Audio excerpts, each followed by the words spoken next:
So this video is how to use a biological safety cabinet, sometimes called a sterile hood.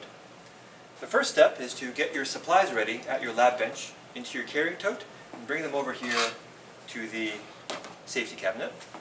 If you're the first lab using the hood for the day, you'll need to turn on the blower and the visible light and lift the sash just enough so that your arms and hands can reach up underneath.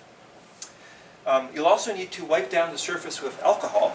There's either a spray bottle or a squirt bottle here in the back for you to use.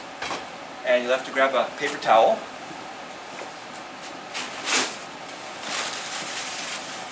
To spread that alcohol over the entire work surface.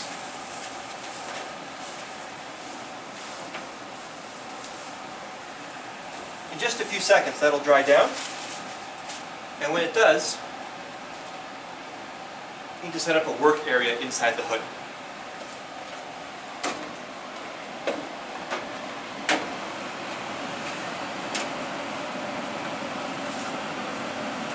So when you do that, you typically want to have your waste container off to the side and your supplies offset from where you'll be working with your actual samples. You don't want to have to reach for tools and cross over where you're trying to keep sterile plates. So to transfer Ecoli, I recommend introductory students start with a blue pipette tip to pick up some of the Ecoli off of an Ecoli plate. So here the slimy peanut butter on the surface of this plate is the Ecoli. So I'm going to use my blue tip to just pick up a tiny bit of it. You can see the tip has got some slime on it. And I'll transfer that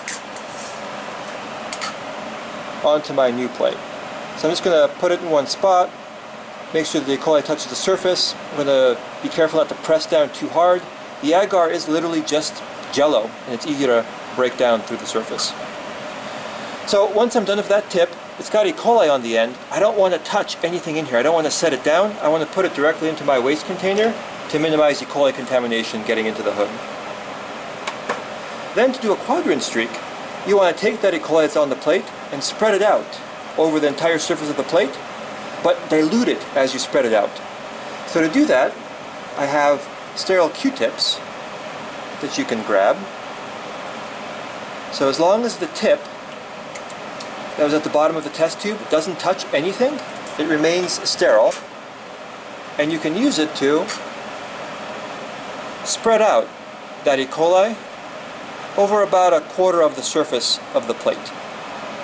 So now the Q-tip has Ecoli on the tip. So again, I'm going to put that directly into the waste container and get myself another sterile Q-tip.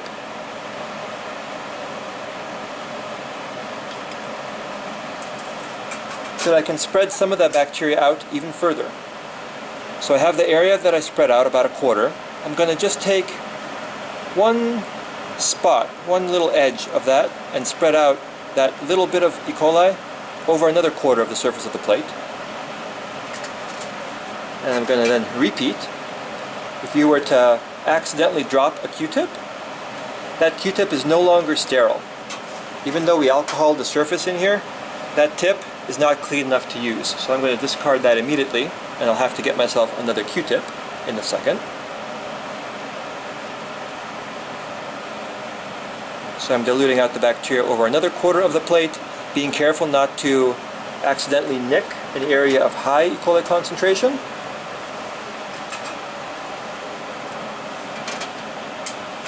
And I'll get my fourth and last Q-tip to take the bacteria from its most dilute area, just touch it in one spot, and spread out that Ecoli over the remaining surface of the plate, not crossing over onto any of the spots that already have Ecoli spread onto it. So that's the quadrant streak. You also have to remember to label your plate. So label the strain of bacteria it is, the date it is, the section you are, and your name, so you can find your plate in the future. You want to seal up your plate with some parafilm, which is literally just candle wax spread out with a paper backing. So the paper backing is waste. The parafilm stretches, and when it gets stretched out, It's literally like clingy saran wrap.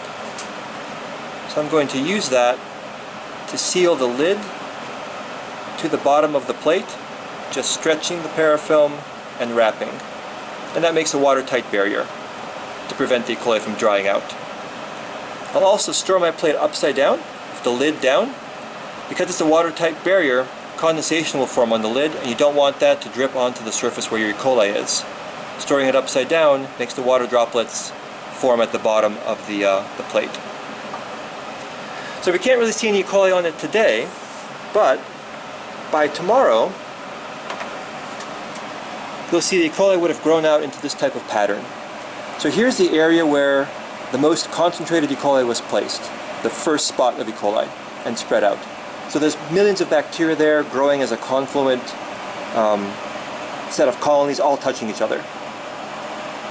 Here, a little bit of that was spread out, so there's thousands of bacteria in this area, but the cells are still confluent, still touching each other. The third Q-tip took a little bit of that and spread it out over this area, and the fourth Q-tip took a little bit of that and spread it over this area, and you can start to see where single colonies are forming, not touching any other colonies on the plate. So that's the goal for this lab, and in a day's time you can check to see if that worked out for you. So once you have your E. coli spread out onto the plate, clean up your work area. Make sure to alcohol down the surface where you worked.